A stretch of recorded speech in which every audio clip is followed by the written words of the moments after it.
Seeing that I have been getting back into shamanism lately, I thought I would talk about what is a shaman and really can anybody be a shaman. So let's have a look at that.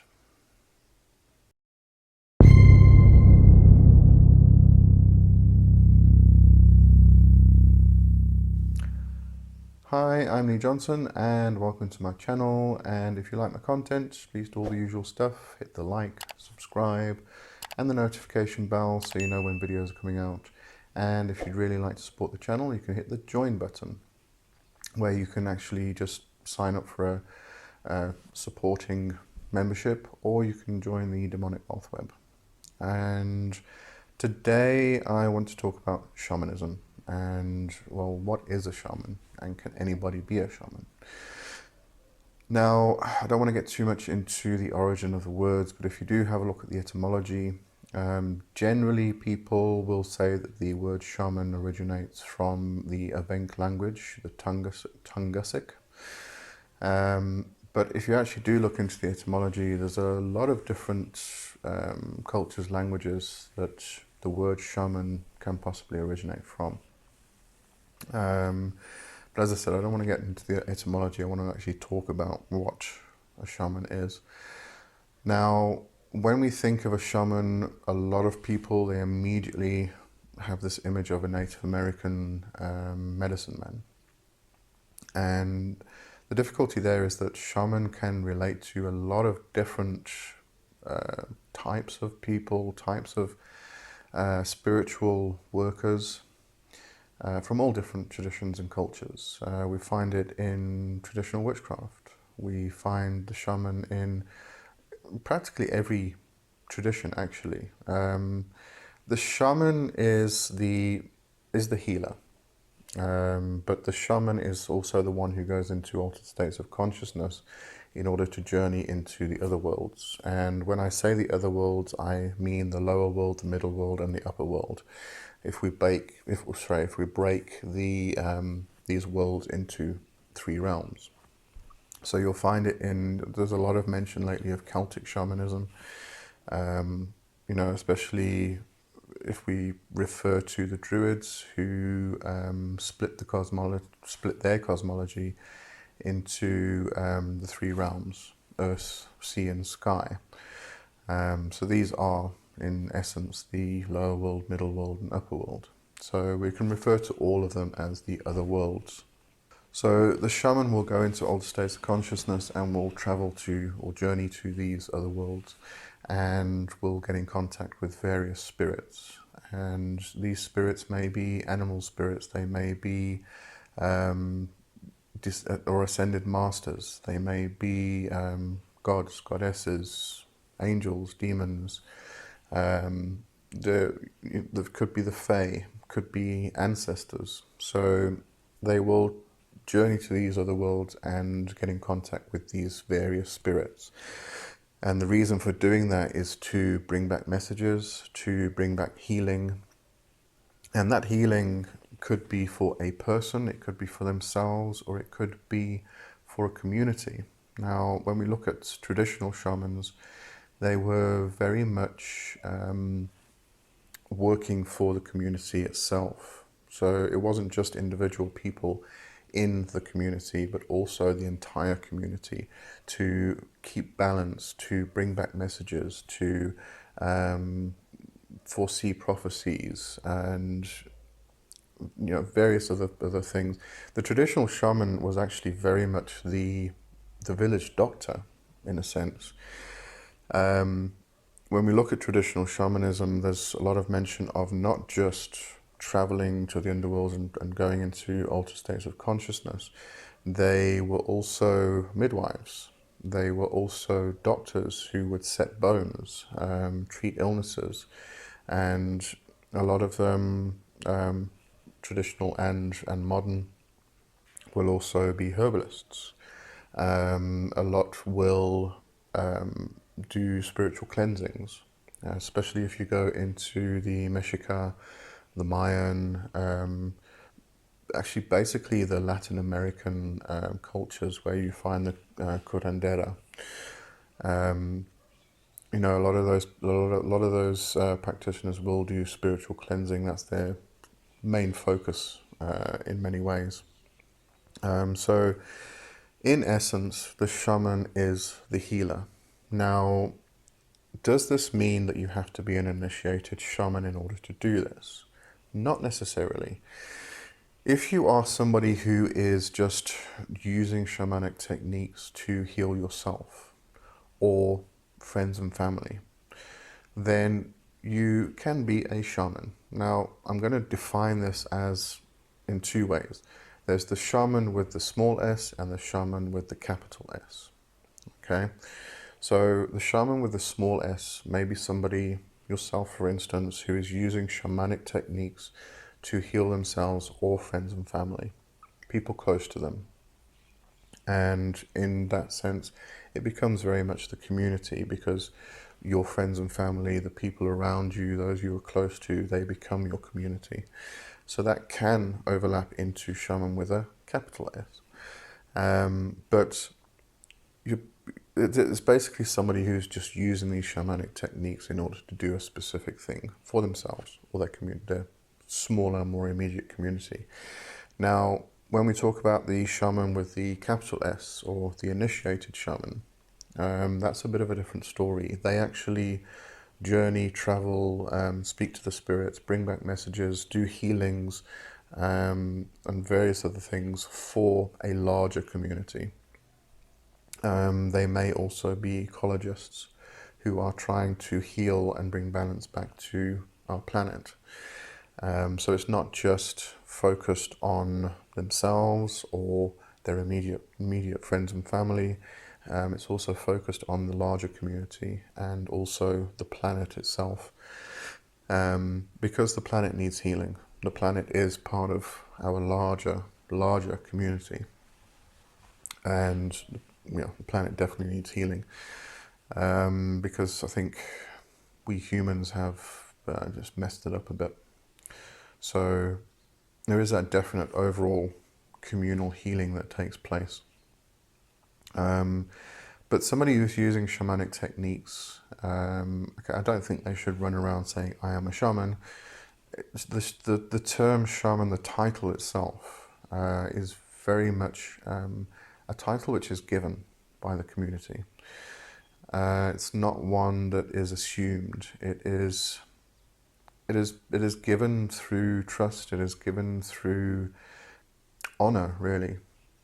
So if a person is somebody who is healing various people in the larger community and is doing these journeys and bringing back soul parts for soul retrievals to help with trauma, to help with physical ailments which have been created by a soul loss, or are doing spiritual cleansings for their larger community and things like that, then they are seen as a healer, and they are then seen as, or given the title shaman. So it's really a title that is bestowed on the person themselves and not taken, if that makes any sense.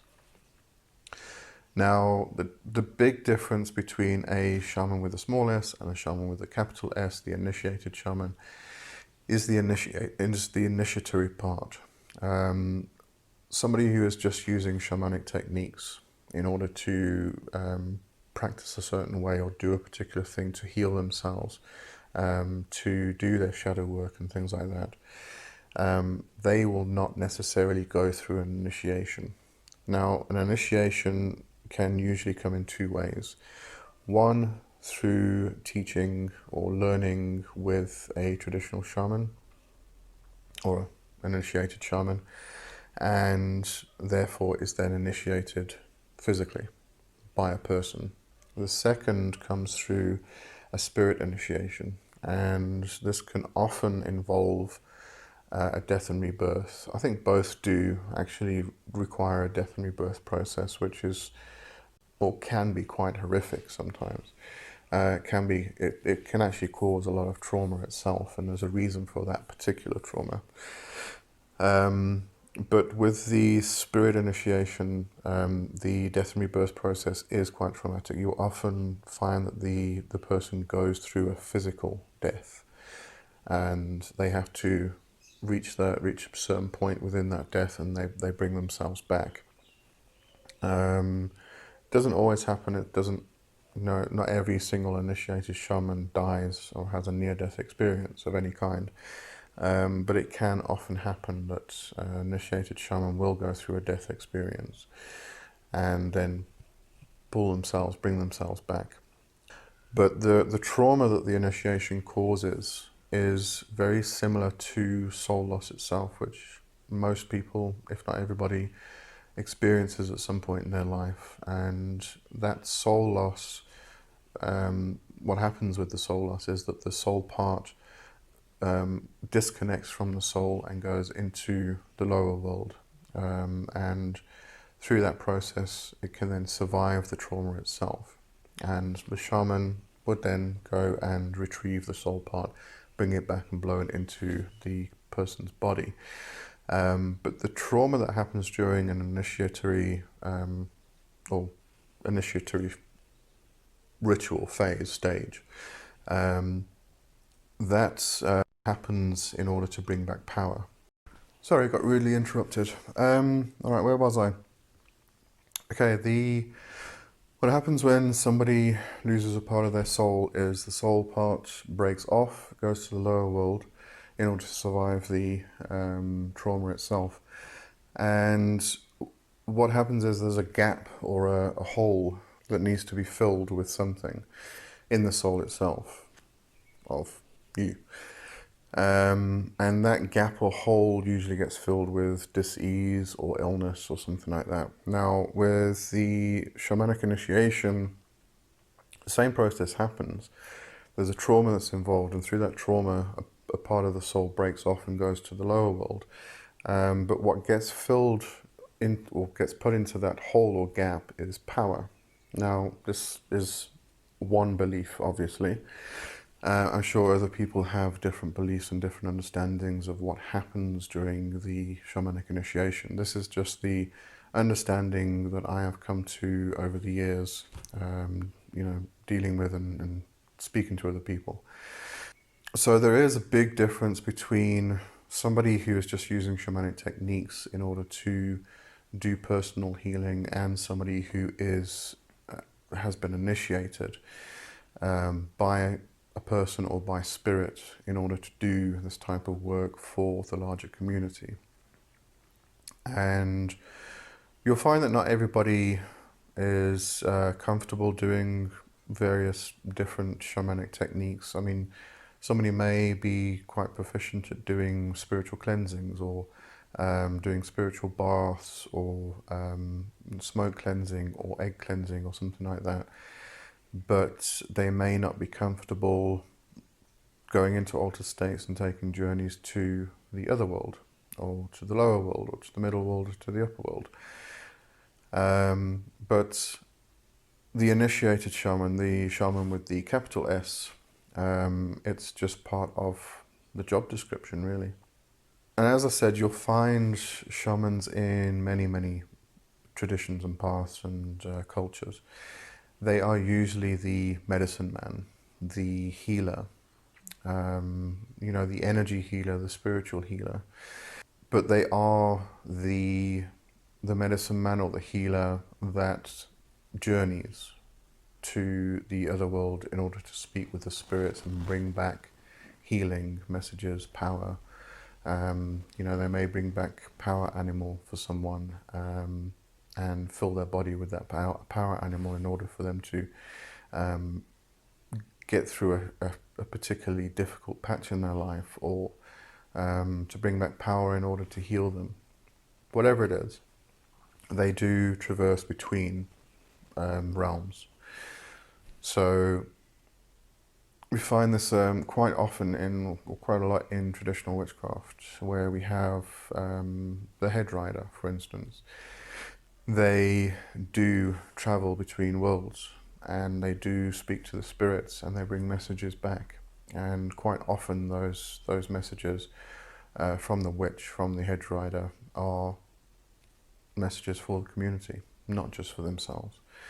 And I do think we are seeing a decline, or it's just a change in the importance of the community. We are becoming more individualized, and this is breaking away from the basis of spirituality, really. We are not individuals, we are part of a community, and being part of that community, it's not just being individuals within a community, we are all connected. And we have ourselves, our own individual unit, which is then part of and connected to and therefore of a community, a smaller community, maybe your friends and family, your kin. Then we are also part of a larger community, which is a community in our town or our country, but we're also part of the human race. We are then part of the planet, all animals, plants, all spirits. Everything is just connected. So, in essence, we are all one being, but we are individual parts of that one being. I can't remember where I was going with that now, so I'm just going to leave that one there. Yeah, I do ramble, you know this, so just forgive me for that. All right, so the shaman. The shaman is really, as I said, the medicine man, the healer. The person within a community who heals the community, who brings balance back to the community, who speaks to the spirits and travels journeys to the other worlds in order to do so. That's the initiated shaman. But you can be a shaman or practice shamanic techniques just to heal yourself. And whether you want to call that being a shaman or being a witch or whatever it may be, it doesn't really matter. As long as you're doing the work to heal, to bring balance to yourself, that's the most important part. All right, so that's it for this week, and I'll see you next week. Have a good one. Cheers.